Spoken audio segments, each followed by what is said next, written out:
Good evening all of you. मैं आपको good morning sir. Good good evening evening good sir, evening. Sorry.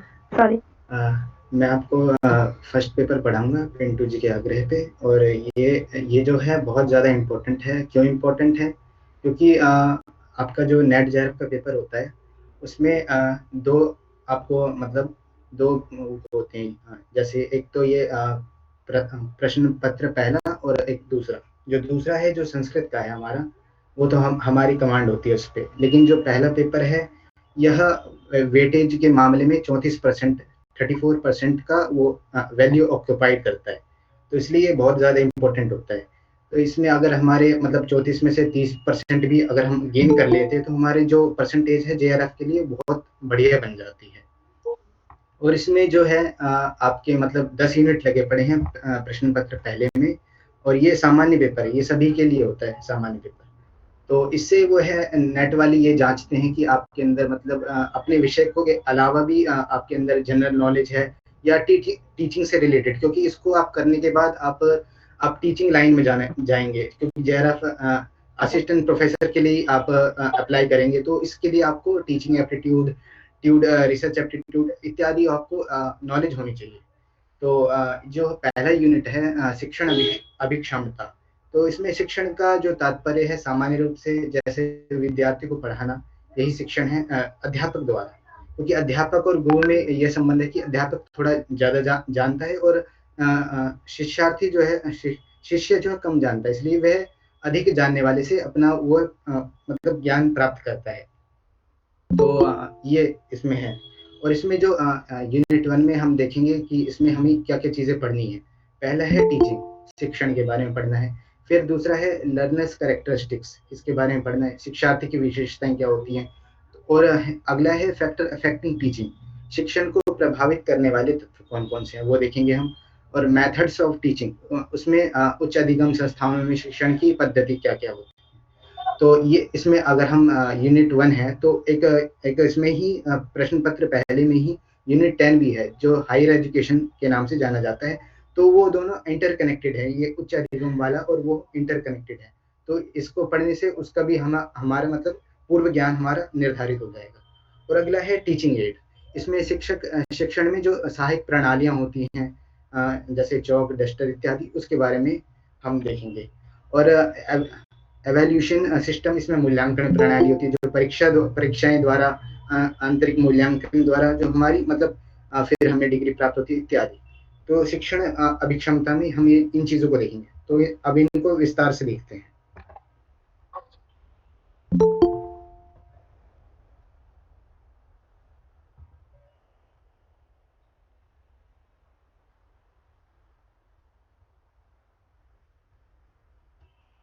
जो शिक्षण में है वह आती हैं, इसके कॉन्सेप्ट्स क्या हैं, इसके ऑब्जेक्टिव्स क्या हैं, मतलब इसमें अवधारणा क्या है, उद्देश्य क्या है, इसका स्तर क्या होता है, शिक्षण का स्तर क्या होता है।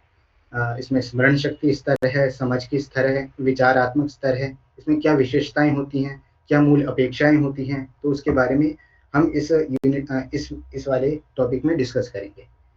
तो जैसे शिक्षण का स्तर देख लेते हैं हम, जैसे स्मरण शक्ति, समझ और विचारात्मक। जैसे स्मरण शक्ति अर्थात जैसे ये छोटे बालकों में जैसे LKG, UKG, first, second, third, fourth इत्यादि के लिए स्मरण शक्ति का प्रयोग करते हैं अध्यापकगण। क्योंकि उन्हें पहले रटाया जाता है, जैसे बोलते हैं कि A for apple, B for ball इत्यादि द्वारा उनको शब्द ज्ञान कराया जाता है। स्मरण शक्ति बोलते हैं इसको, स्मरण कर लेना, हर चीज को स्मरण करवाया जाता है। बाद में जब हम बड़े होते हैं 9th-10th में जाते हैं तो फिर हमें बोला जाता है कि समझो, इन चीज़ों को समझो। और फिर बाद में जब हम समझने लगते हैं तो विचारात्मकता आती है हमारे अंदर, फिर एमए, बीए इत्यादि, और फिर शोध करने लग जाते हैं, रिसर्चर बन जाते हैं, हम विचार करने लग जाते हैं, नई नई चीज़ों को ढूंढने लग जाते हैं। तो इसमें हम इन चीज़ों के बारे में जानेंगे। अगला है शिक्षार्थी की विशेषताएं। इसमें मतलब जो पढ़ रहा है विद्यार्थी, उसकी क्या क्या विशेषताएं हैं हो सकती हैं।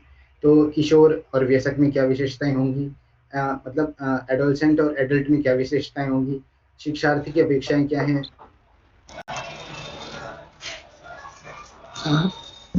और इसमें भावनात्मक, संज्ञानात्मक, व्यक्तिगत भिन्नताएं, मतलब हर हर जो लर्नर है, मतलब हर लर्नर का जो प्लेटफॉर्म है, उसका जो स्तर है अलग-अलग होता है, तो उस विशेष उसके ऊपर इसमें बताया जाएगा। तो क्योंकि जैसे ये इनको ये पिक्चर है, इसके माध्यम से समझने का प्रयास करेंगे। जैसे एक शिक्षार्थी है, बीच में ले लीजिए इसको, जो कंप्यूटर चला रहा है।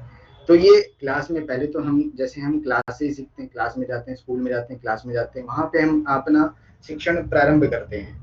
तो हमें पुस्तकें दी जाती हैं और पुस्तकों से फिर हम ज्ञान प्राप्त करते हैं। जैसे लाइब्रेरी में पुस्तकें मिलती हैं, हम वहाँ से ज्ञान प्राप्त करते हैं। मीटिंग्स मतलब जैसे हम अपने दोस्तों से भी डिस्कस करते हैं, क्योंकि टीचर्स तो पढ़ा के चले जाते हैं, फिर हम अपने बच्चों से मतलब दोस्तों से डिस्कस कर लेते हैं। और जैसे आजकल तो मॉडर्न युग है, तो हमारे पास फ़ोन है, कंप्यूटर है, इंटरनेट है, तो उससे भी हम अपना ज्ञान अर्जन कर लेते हैं। और ऑनलाइन लर्निंग प्लेटफॉर्म्स भी बहुत सारे आ गए हैं। तो बहुत सारे और मोबाइल लर्निंग में जैसे ऐप्स आ गए हैं और इत्यादि। मतलब हम इतनी तरीके से हम चीज़ों को मतलब शिक्षा को ग्रहण कर सकते हैं। और ये जो है फैक्टर अफेक्टिंग टीचिंग, इसमें शिक्षण को प्रभावित करने वाले तत्व कौन-कौन से हो सकते हैं? पहला तो शिक्षक ही है, क्योंकि वही शिक्षण को प्रभावित करता है सबसे ज़्यादा। क्योंकि वही मार्ग दिखाता है बच्चों को कि क्या कर्तव्य है, क्या अकर्तव्य है, किम कर्तव्यम, किम अकर्तव्यम, तत्सर्वम शिक्षकः बोधयति अस्मा। मतलब शिक्षक ही हम सबको बताते हैं कि क्या सही है समाज में, क्या गलत है, और वो भी पुस्तकों के माध्यम से और अपने अनुभव से। और इसमें क्या-क्या सहायक सामग्री हो सकती है? तो मतलब फैक्टर अफेक्टिंग टीचिंग में जैसे हम क्लास में जाते हैं, तो उसमें क्या-क्या सहायक सामग्री क्या-क्या चीज़ें होती हैं? बेंच होते हैं, बैठने के लिए बच्चों के लिए बेंच होते हैं, टीचर्स के लिए सामने चेयर होती है जिस पे बैठते हैं। तो आप में से कोई बताएगा कि सहायक सामग्री में हम क्या-क्या चीज़ें मतलब आपने देखी होंगी? आप कोई बताना चाहेंगे आप? हाँ sir, black board, black board duster, और डस्टर, मार्कर। मार्कर हाँ जी। और जैसे आजकल मॉडर्न युग है, तो स्मार्ट क्लासेस होती मॉडल हैं। चार्ट। चार्ट, हाँ चार्ट। और जैसे आजकल मॉडर्न युग है, तो प्रोजेक्टर से भी पढ़ाई होती है, स्मार्ट क्लासेस होती हैं। तो ये सहायक प्रोजेक्टर। सामग्री में प्रोजेक्टर, हाँ प्रोजेक्टर बिल्कुल। और इसमें संस्थानगत सुविधाएं इनमें गिनी जाती है, और शैक्षिक वातावरण बनाया जाता है इनके द्वारा।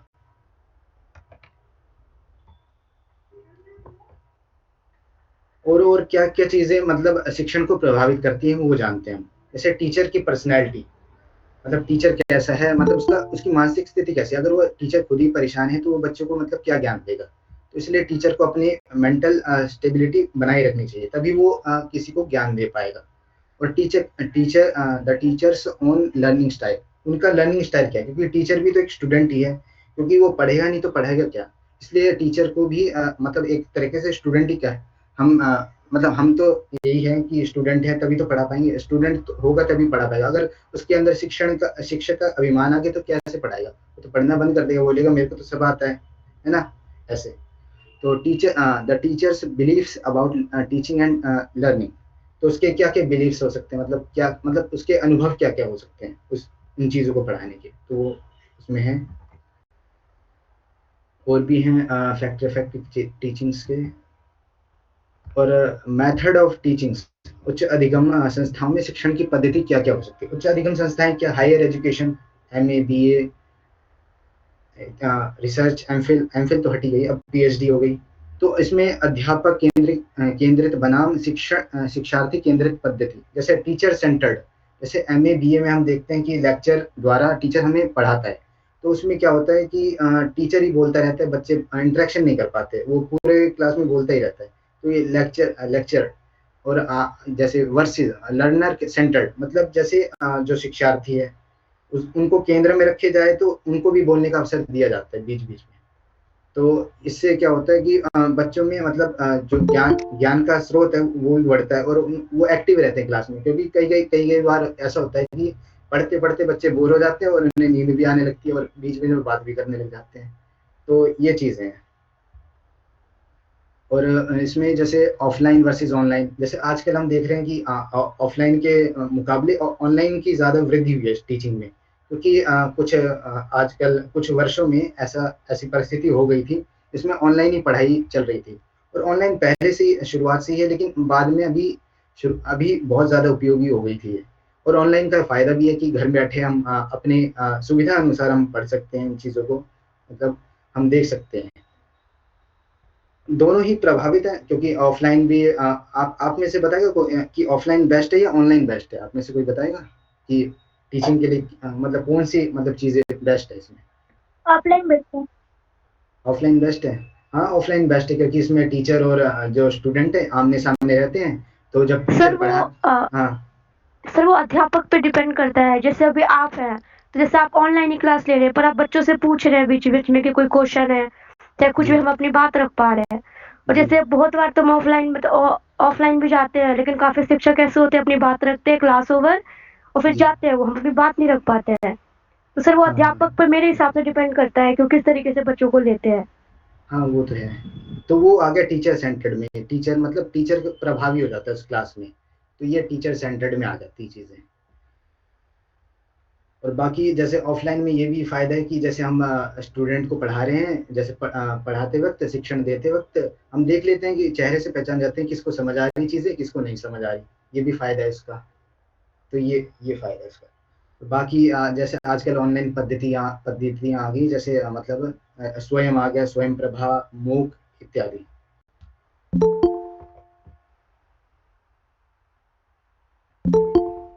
जैसे पिछले प्रश्न पत्र में पूछ लिया गया था कि स्वयं की फुल फॉर्म क्या है? पिछले साल के कुछ वर्षों के प्रश्न पत्रों में जैसे इसका स्वयं की फुल फॉर्म है study webs of active learning for young aspiring mind. तो ये चीज़ें भी हमें मतलब पूछ ली जाती है, ये फुल फॉर्म्स पूछ लिए जाते हैं या मतलब टीचिंग से रिलेटेड चीज़ें, जैसे एनसीईआरटी फुल फॉर्म पूछ लेंगे इत्यादि। और ये दोनों चीज़ स्टार्ट हुई थी, ये लॉन्च हुआ था 15 अगस्त 2016 में, स्वयं और स्वयं प्रभा। और स्वयं प्रभा जो है डीटीएच है, डायरेक्ट टू होम। ये डीटीएच की फुल फॉर्म है डायरेक्ट टू होम, मतलब सीधा आप घर पे आप जैसे आपके टाटा स्काई, डिश टीवी ये सब पे मतलब सारे केबल्स पे, सारे डिश टीवी पे, सब चीज़ें पे ये चीज़ें प्रसारित होती हैं, डायरेक्ट टू होम की सुविधा है।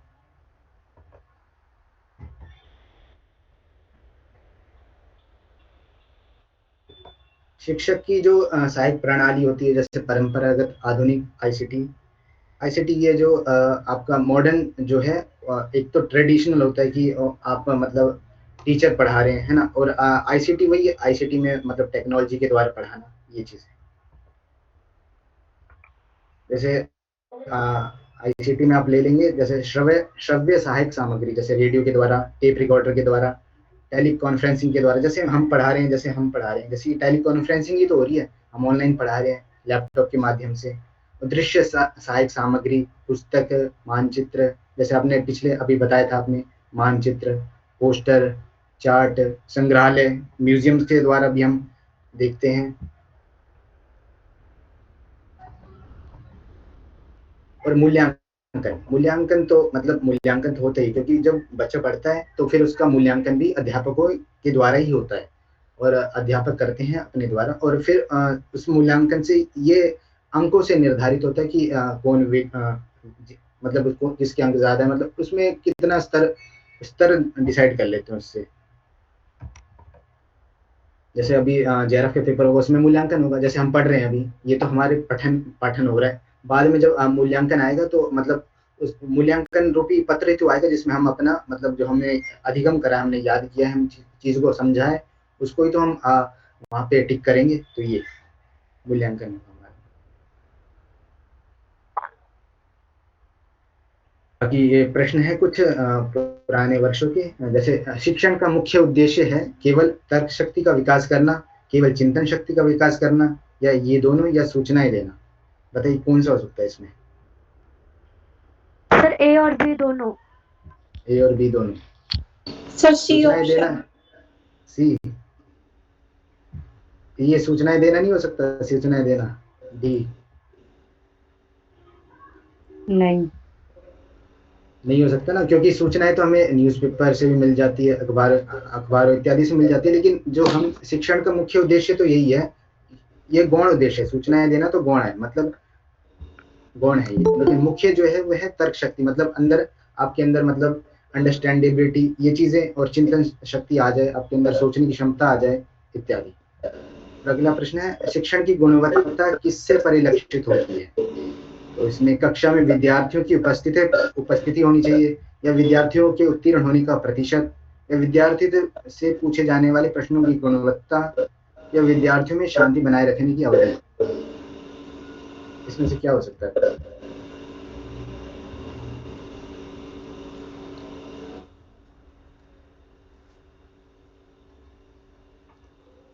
मतलब जो शिक्षण है, मतलब बी।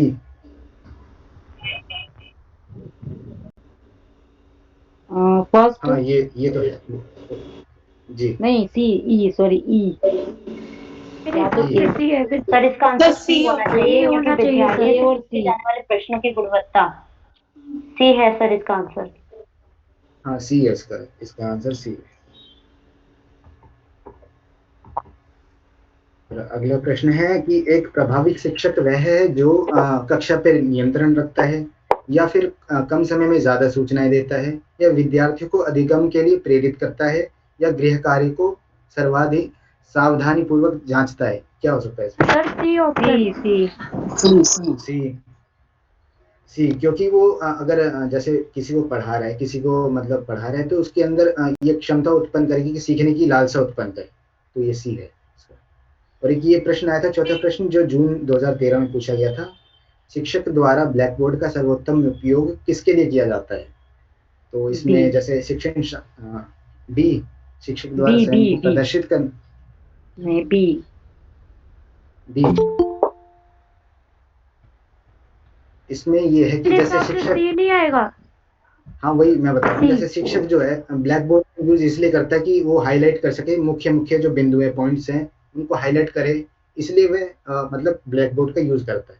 तो ये इसका आंसर सी है, महत्वपूर्ण तथा उल्लेखनीय बिंदुओं को लिखना। लेकिन सर मैंने ये कहीं पे पढ़ा था कि जो ब्लैक बोर्ड का यूज होता है बेसिकली इसलिए होता है कि जो बच्चे हैं उसका ध्यान जो है वो वहाँ पे जो लिख रहे हैं वहाँ पे उसका ध्यान एकाग्रचित वो हो सके, आकर्षित हो जाए। हाँ जी आकर्षित जी हो जी सके। जी जी, वही वही मैंने कहा ना, महत्वपूर्ण जो उसकी बातें हैं, टीचरों की बातें हैं, और उल्लेखनीय बिंदु ने जो उन्हें बतानी है चीजों को, मुख्य मुख्य बातें, तो वही लिखी जाती है ब्लैक बोर्ड पे। हर चीज तो नहीं लिखी जाती ना, यही। तो ये आपकी डेमो क्लास थी पिंटू सर।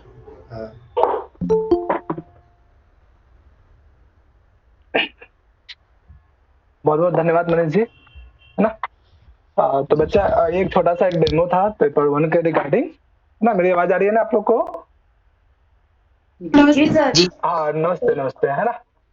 तो अब जो है ना, कल से जो है आप लोग की प्रॉपर जो है एक जो हमें सिलेबस पढ़ना है पेपर 1 और पेपर 2 दोनों में, है ना, उसके रिगार्डिंग जो है कल से आप लोग का प्रॉपर वे में शुरू हो जाएगा। इसके रिगार्डिंग मैं आप लोग को टाइम टेबल भी भेज दूंगा कि संस्कृत का पेपर कब है ना, और जो पेपर जनरल पेपर वो कब होगा, है ना। मैं हफ्ते में 4 दिन ही पढ़ाऊंगा, है ना, और बाकी जो 3 डेज है वो मनीष सर पढ़ाएंगे, और साथ ही साथ पेपर 1 में एक और टीचर आएंगे आपके लिए, है ना। 2 टीचर मिलकर आपको पढ़ाएंगे। वैसे ही संस्कृत में भी किसी दिन मान लीजिए कोई इमरजेंसी आ गई, है ना, तो मेरे पेपर 2 के जगह संस्कृत वाला जो पेपर है उसके जगह पर कोई और भी सर ले सकते हैं, है ना। और उस समय उपस्थित भी हैं, सूरज सर पढ़ाएंगे आपको, है ना, मेरे अनुपस्थिति में, ठीक है। बाकी कई बार होता है कि कुछ काम आ गया अर्जेंट सामने, है ना, क्योंकि थोड़ा सा मैं भी वर्किंग हूँ। बाकी मेरी तरफ से कोशिश रहेगा कि 4 दिन मैं ही पढ़ाऊं, है ना, और साथ ही साथ कुछ क्लासेस एक्स्ट्रा भी हो सकती है आपकी, है ना। जैसे कोई टेस्ट लेना है ना, अब 1 घंटे या 1.5 घंटे की क्लास में दोनों कंबाइन करना थोड़ा सा मतलब हमें समय भी देखना है, सिलेबस भी देखना है ना। तो हो सकता है कुछ कक्षाएं आपको वीक में 1 या 2 दिन एक्स्ट्रा क्लास लग सकती है आपकी, जैसे रात को 9 बजे या 10 बजे टेस्ट या परीक्षा के अनुसार, है ना। जो टॉपिक हमने पूरे वीक में जो पढ़ा, है ना, उससे संबंधित हम लोग क्वेश्चन प्रैक्टिस भी करें, क्योंकि इसे पढ़ने मात्र से तो कुछ होगा नहीं। यदि आप क्वेश्चन प्रैक्टिस ही ना करो, है ना, तो फिर उसका कोई लाभ नहीं होगा। इसलिए वीक में 1 या 2, है ना, ये मैक्सिमम 2, मिनिमम 1 तो रहेगा ही टेस्ट सीरीज का, है ना। इस तरह से भी हम लोग करते जाएंगे, ठीक है। आप लोगों को कोई प्रश्न है या कुछ भी पूछना है तो पूछ सकते हैं आप। कोई भी प्रश्न आप लोग का? कोई प्रश्न नहीं है? बच्चा प्रश्न कीजिए, है ना, निसंकोच, किसी भी तरीके का प्रश्न हो पढ़ाई से संबंधित। हाँ बंटी जी, आप कुछ कहना चाह रहे हैं? हाँ बंटी जी हाँ बताइए। सर ये पूछना चाह रहा था, जैसे हमें इस दोनों पेपर के मिला के फर्स्ट और सेकंड कितने मंथ का होगा, जैसे 3 मंथ का या 4 मंथ का, कुछ है हाँ, सिलेबस का जब टाइम टेबल? हाँ जब तक आपका पेपर जो है ना अनाउंस ना हो जाए, जैसे अब कुछ कंफर्म नहीं कह सकते ना एनटीए का कि कहीं वो उनका मानना है कि कहीं मार्च अप्रैल में ले ले, है ना। तो हम लोग 6 महीने का एक फिक्स टारगेट लेके चलते हैं, 6 से 7 महीना, है ना। अच्छा 1-2 महीना ऊपर नीचे हो जाए, और इस बार स्पीड थोड़ा अच्छा सा स्पीड बना के रखेंगे, है ना, ताकि जो है, क्योंकि बहुत जो है जिम्मेदारियां मेरे ऊपर भी है और आपके ऊपर भी है। सेल्फ स्टडी भी करना है, सिर्फ 1 घंटे की पढ़ाई से पूरा सिलेबस 100% नहीं हो सकता है। तो कुछ चीजें आपको भी सेल्फ स्टडी के थ्रू पढ़ना है ना। हम लोग आपको रास्ता बताएंगे कि बच्चा ये चीजें ऐसे पढ़ी जाएगी, यहाँ से ऐसे क्वेश्चन बनेंगे। उस चीज को आप भी अगर पढ़ के आएंगे घर से, तो मुझे या टीचर्स को जो समझाने में भी आसानी होगी और जल्दी समझेंगे भी, है ना। 1 से 1.5 घंटे की क्लास में ज्यादा से ज्यादा मैटर को, सूचनाओं को आप तक पहुंचा पाएंगे हम लोग, है ना। तो ये डिपेंड करता है मेरे ऊपर भी और आपके ऊपर भी कि आप भी कितने होमवर्क करके आते हो, कितना जो है आप अपने तरफ से भी पढ़ते हो, है ना। तो 6-7 महीना हम लोग सोचेंगे, है ना। और कुछ रिकॉर्डेड क्लास पहले से भी है ना। जैसे दर्शन की सारी क्लासेस रिकॉर्डेड है, पाठ संस्कृत भैया क्लासेस के। आपकी वॉइस क्लियर नहीं हो पा रही है बिकॉज कोई और अनम्यूट है। हाँ बच्चा, थैंक यू। अभी हो गया, अभी हो गया। हाँ बाकी बच्चे जो है अनम्यूट कर लीजिएगा। कुछ सब्जेक्ट जो है ना, कुछ टॉपिक जो है यूट्यूब पे पूरा अपलोडेड है, क्लास की रिकॉर्डेड है। जैसे दर्शन के सारे लेक्चर्स हैं, योग दर्शन को छोड़कर बाकी सारे दर्शन की हैं वहाँ पे। कौटिल्य अर्थशास्त्र की है ना। वेद के कुछ टॉपिक्स हैं, है ना।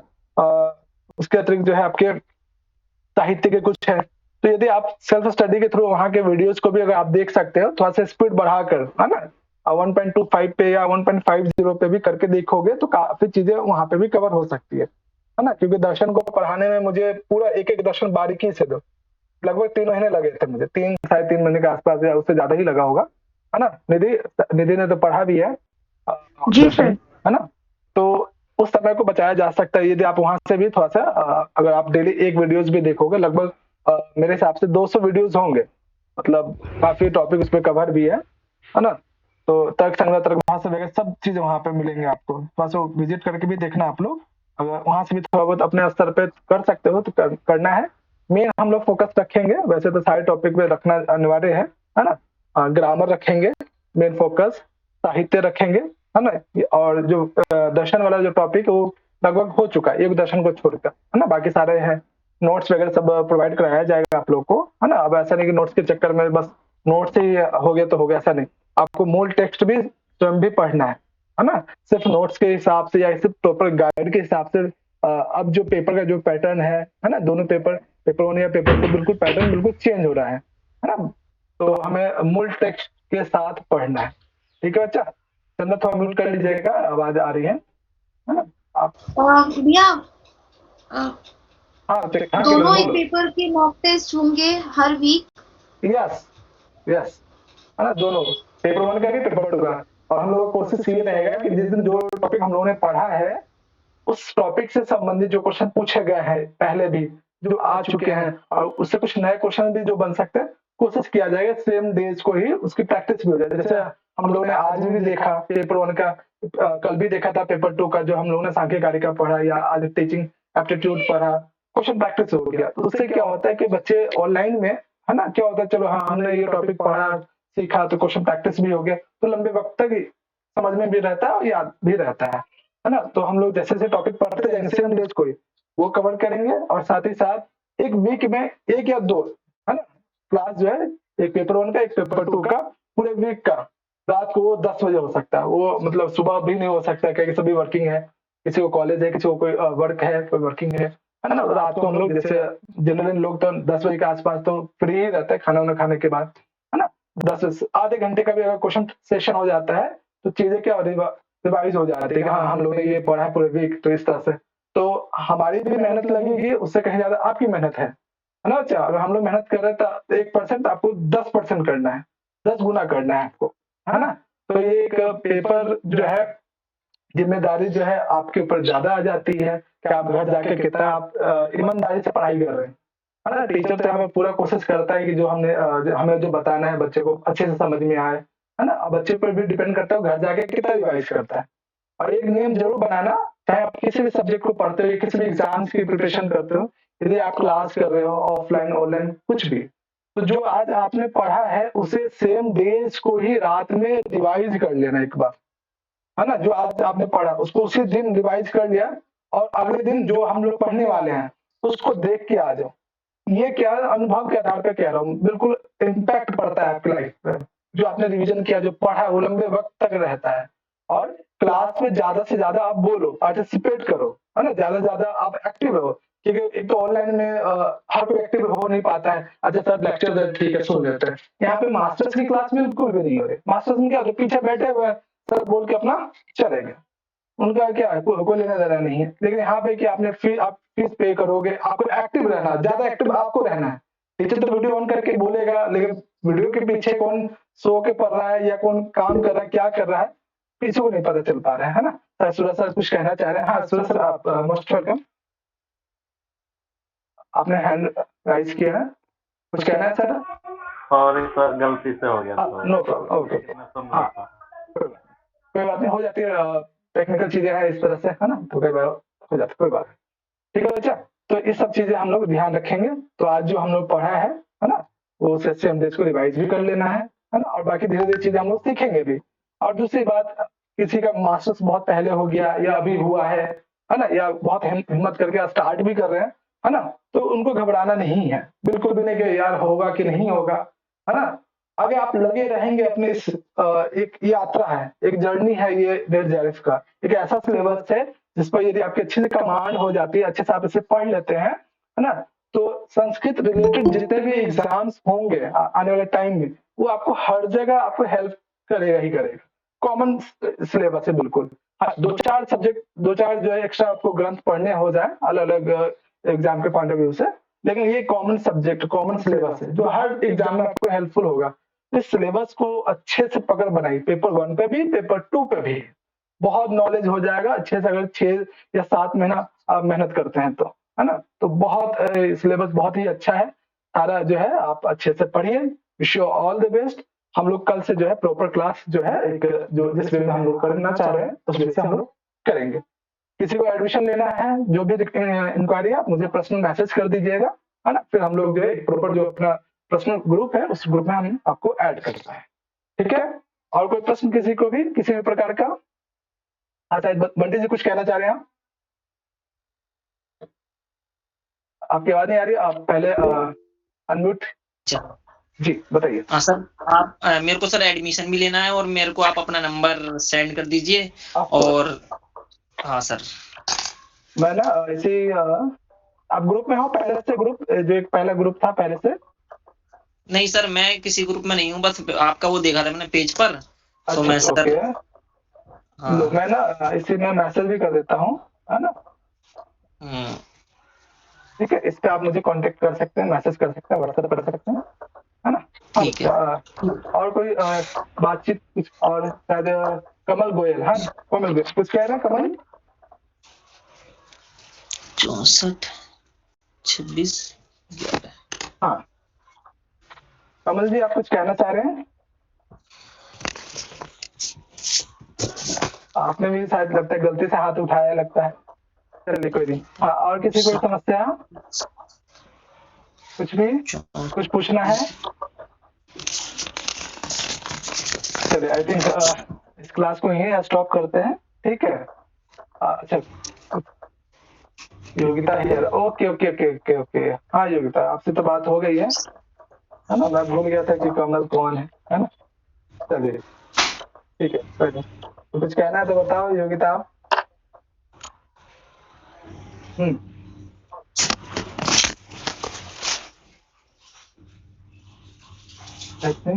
रहेगा टाइमिंग? हाँ टाइमिंग यही रहेगा बच्चा, 7 से 8:30। कभी हो सकता है कि वो 8:15 भी हो सकता है, कभी 8 भी हो सकता है ना। मैक्सिमम 8 तो मिनिमम तो 8 तो रहेगा, मैक्सिमम 8 साढ़े 8 भी जाता है। ठीक है, क्योंकि हम लोग एक मतलब स्टूडेंट क्लास भी चलता है 8 से 9:30 के आसपास। जिनकी संस्कृत अच्छी नहीं है, बिल्कुल नहीं संस्कृत में गति है बिल्कुल, मतलब कि ये जो पेपर होगा संस्कृत में, प्योर संस्कृत में ही होगा, है ना। यदि किसी की संस्कृत वीक है, बिल्कुल जानते नहीं है ना, तो हम लोग हर महीने जो है उसका 10 दिन का एक कोर्स होता है, 1 घंटे का होता है ना। इससे जो है आप संस्कृत काफी अच्छा बोल भी सकते हैं, सीख भी सकते हैं, क्वेश्चंस क्या हो कहना चाह रहे हैं वो भी आप समझ सकते हैं, हाँ? है ना? तो मैं ये कहूंगा कि अगले मंथ से जो है संस्कृत और स्पोकन वाला भी क्लास जॉइन कर ले, इससे आपकी संस्कृत भी अच्छी हो जाएगी, जो आपके एग्जाम में बहुत हेल्पफुल भी होगा। कई बार क्या होता है कि हमें क्वेश्चन ही समझ में नहीं आता है कि क्वेश्चन क्या पूछा जा रहा है ना? हिंदी में रहे या इंग्लिश में रहता है तो इजीली हमें समझ में आ जाता है, लेकिन संस्कृत का पेपर तो संस्कृत में ही रहेगा, वो तो हिंदी में हो नहीं सकता है। हाँ, तो वो हर महीने हम लोग का 10 दिन का वो कोर्स होता है, वो भी आप ज्वाइन कर सकते हैं। बहुत ही नाम मात्र की फीस है, उसमें ज्यादा ऐसा नहीं कि बहुत ज्यादा है ना? तो यदि कोई इंटरेस्टेड हो तो उसके लिए भी आप बताना, नेक्स्ट मंथ वो स्टार्ट होगा, अभी वो चल रहा है, 4th डे है उसका स्पोकन का। ठीक है, अच्छा गौरव कुछ कहना है आपको? हाँ गौरव, आप भी शायद कुछ कहना चाह रहे हैं। हाँ मिस्टर गौरव,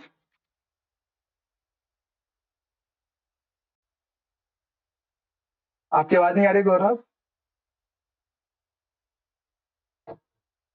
और किसी से कुछ प्रश्न है, पूछना है कुछ भी? कोई प्रश्न नहीं है आप लोगों को? महोदय, हाँ वदतु, बोलिए। कक्षा का शुल्क कितना रहेगा? हाँ, दोनों पेपर का जो है, पेपर 1 भी और पेपर 2 दोनों 500 है ना, 500 रुपए। आप प्रीवियस पेपर मिलेगा क्या? बिल्कुल मिलेगा, 3-4 साल मैं आप लोगों को 1996 से लेकर अभी अब महोदय, तक का। ये हाँ, प्रति माह का है या जब तक आपकी हमारी परीक्षा होती है तब तक के लिए है? हाँ, जब तक आपकी परीक्षा होती है तब तक के लिए, 6 महीना लगे या 8 महीना चलता है, ठीक है? ओके। इससे आप लोगों का बर्डन भी ज्यादा नहीं होगा, है ना? और महोदय, ये MA 25 कोड का चल रहा है या 73 आचार्य का चल रहा है? हाँ, ये मॉडर्न वाला है 25। ओके। हाँ। सर एक क्वेश्चन और था, जो कुछ विद्यार्थी हमसे क्वेश्चन करते हैं, ये जो न्यू एजुकेशन पॉलिसी आई है, शिक्षा नीति, इसमें 4 साल की शास्त्री कर दी गई है। हाँ, 4 साल की BA हो गई। हाँ बिल्कुल जी, तो क्या इसके बाद भी केवल एकदम डायरेक्ट कर सकते हैं क्या UGC को? हाँ बिल्कुल कर सकते हैं। देखो 3 साल में भी डिग्री आप ले सकते हो, 4 साल उनके लिए, ठीक है? जैसे अगर कोई बच्चा BA अभी अभी इसने किसी ने ज्वाइन किया कोर्स में, है ना, फर्स्ट ईयर करके छोड़ देता है, तो जनरली क्या होता था कि उसकी 1 साल पढ़ाई करने के बाद बिल्कुल छोड़ दिया तो उसका साल बर्बाद हो गया, है ना? तो यदि कोई 1 साल करता है तो उसको सर्टिफिकेट कोर्स लेकर वो निकल सकता है। 2 साल करता है महोदय, डिप्लोमा। हाँ, अभी ध्वनि भी आपकी बीच में ध्वनि नहीं आई, कट गई थी। अच्छा कट गई थी एक बार थोड़ा। हाँ, मैं ये कह रहा हूँ कि अब जो है 4 साल का BA जरूर है ना? तो उसमें क्या है कि 1 साल आप यदि करते हैं तो सर्टिफिकेट कोर्स मिलता है, 2 साल करके अगर छोड़ देते हैं तो डिप्लोमा, 3 साल करते हैं तो डिग्री, और 4 साल यदि आप लगातार करते हो तो रिसर्च डिग्री मिलती है ना? तो आगे जो MPhil वाला जो है ना, वो MPhil हटा दिया गया है ना? तो आपके लिए बेनिफिट ही है ना? यदि कोई बैचलर्स कर रहा है तो उनके लिए तो आप कर सकते हैं बिल्कुल, 4 साल में भी कर सकते हैं, 3 साल में भी कर सकते हैं, मास्टर्स भी कर सकते हैं, है ना? तो ये तभी आप BA में हैं क्या? तो सर जैसे हम 4 साल की जैसे शास्त्री कर रहे हैं, इसके बाद में अगर हम MA करना चाहें तो हमें 2 साल का ही करना पड़ेगा या 1 साल का? 2 साल का ही होगा आपका फिर तो, है ना? अच्छा जी। नहीं सर, 4 साल करने के बाद अगर कोई करता है तो कहाँ 1 से MA साल कर की रहे हैं? MA है। आप MA कहाँ से कर रहे हैं? मॉडर्न से कर रहे हैं या ट्रेडिशनल है आपका? ट्रेडिशनल है ना? तो ट्रेडिशनल वाला मैं देख लूंगा एक बार, है ना? मॉडर्न वाले में जो चल रहा है वो बता रहा हूँ मैं आपको, है ना? MPhil अब बिल्कुल हट गया है। ठीक है सर, धन्यवाद।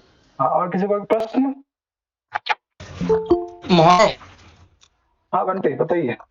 हाँ ये कहता है जैसे हमारे 10-10 यूनिट है, हमारा क्रम से चलेगा जैसे या बीच बीच में से शुरू होगा, ये पूछना चाह रहा था मैं। जैसे अच्छा देखो क्रम से नहीं, है ना? जो अभी इम्पोर्टेंट टॉपिक हो गए, जैसे जनरली बच्चों का ग्रामर था बहुत ही वीक होता है ना? अच्छा। तो ग्रामर से या लिटरेचर से, है ना, ये हम लोग बता देंगे आप लोग को, है ना? या अगर आप लोग बोलेंगे कोई इजी टॉपिक से शुरू करें, है ना, जैसे वेद बहुत ही इजी है ना, वहां से भी शुरू कर सकते हैं, बहुत बेसिक से भी चल सकते हैं, है ना? तो मैं आप लोग को इन्फॉर्म कर दूंगा, है ना, कि मुझे थोड़ा सा पता भी चल जाए कि आप लोगों को कहाँ से आपका जो है पढ़ने का या आपने कहाँ तक पढ़ा है ना, उस लेवल से फिर हम लोग देखेंगे, डिसाइड करके आप लोग को बता देंगे, है ना, क्या शुरू करेंगे हम लोग आपको, है ना, जो कॉमन मेजोरिटी होगा उसके अकॉर्डिंग हम लोग स्टार्ट करेंगे।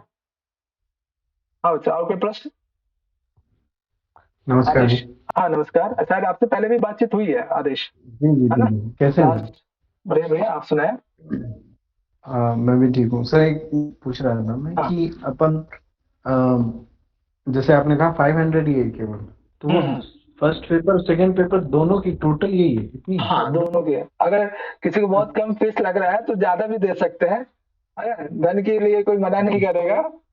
इसलिए तो कम है ताकि क्या होता है कि संस्कृत पढ़े, है ना, जिस एज में आप सभी हैं, हम लोग हैं, तो फाइनेंशियल प्रॉब्लम होती है ना, तो अब चाहता तो मैं निःशुल्क भी रख सकता था, ऐसा नहीं है ना, लेकिन कई बार क्या होता है कि निःशुल्क रखने पे बच्चे का सीरियसली नहीं लेते इस चीज को, समझ रहे? इसके पीछे का जो है रखने का जो 500 जो है रखा गया है फीस पेपर 1 पेपर 2 का, है ना, ताकि बच्चे थोड़ा सीरियस होकर भी पढ़े, है ना, तो उनको भी लगेगा हमने पैसा पे किया है तो हमें पढ़ना चाहिए, और अगर हम फीस भी लेते तो हमें भी लगना चाहिए हमने पूरी मेहनत से आप लोगों को पढ़ा है, जो हमने सीखा है अपने गुरुजनों से, खुद से, वो आपको दे पाए, है ना, इसलिए तो फीस जो है 500 ही है। अगर किसी को ज्यादा ही देने की इच्छा है, ज्यादा है तो एतराज नहीं है, किसी को नहीं है, ठीक है आदित्य जी? तो आप जी सर, कब से स्टार्ट कर रहे हैं? कल से स्टार्ट है, आज लास्ट डेमो क्लास था, कल से स्टार्ट हो जाएगा प्रॉपर वे में, आपकी पेपर 1 भी पेपर 2 भी है, सब जो है टाइम टेबल वगैरह सब मिल जाएगा, है ना? तो आज की क्लास हो गई कैसे? हाँ मेरी तो कल ही डेमो क्लास हो गई थी, अगर नहीं देखा है आपने तो लिंक मैं भेज दूंगा, है ना, देख सकते हैं वहां पे भी, ठीक है? और जिनको भी एडमिशन करना है ना, जो भी है, तो आप मुझे अपडेट कर दीजिएगा व्हाट्सएप पे, है ना, ताकि मैं आपको ग्रुप में ऐड कर पाऊँ, है ना, उसके बाद फिर हम लोग प्रॉपर वे में चलेंगे, ठीक है? और कोई समस्या, कोई सवाल किसी को भी? किसी को भी नहीं, चलिए तो बच्चा हम लोग कल मिलते हैं, है ना, कल से पेपर 1 पेपर 2 दोनों का 2 काम जोड़ करके आए, आप सभी सिलेबस अच्छे से देख के आए, और दूसरा प्रीवियस ईयर का जो क्वेश्चन है ना, मैं आप लोगों को ग्रुप में भेज दूंगा, ये 2 काम देख के आइए कि सिलेबस हमें क्या क्या पढ़ना, क्या क्या लगा हुआ है पेपर 1 में भी पेपर 2 में भी, और इस साल जो क्वेश्चन आया है उसको भी देख के आइए कि क्या पैटर्न रहा है इस बार पूछने का, क्या पूछा जा रहा है ना? यदि कोई भी बच्चा क्वेश्चंस के पैटर्न को समझ गया ना, कि क्वेश्चन म्यूट कर लीजिएगा निर्लम, है ना, यदि कोई बच्चे क्वेश्चंस के नेचर को समझ गया ना, कि आप जो क्वेश्चंस बनाने वाले जो टीचर्स हैं वो किस हिसाब से बना रहे हैं और हमें किस हिसाब से पढ़ना है। 2018 तक अगर आप क्वेश्चन पैटर्न को देखोगे तो लगेगा कि डायरेक्ट क्वेश्चन पूछ रहे हैं, इसके लेखक कौन है, इसके राइटर कौन है, इसके कौन सी उपाधि है, इस तरह से। लेकिन आपका जो पैटर्न काफी चेंज हो गया है ना, पैराग्राफ आ गया है, सीरीज में यानी क्रमबद्ध पूछा जा रहा है, समय पूछा जा रहा है ना, तो उस पॉइंट ऑफ व्यू से हम लोग पढ़ेंगे, ठीक है बच्चा?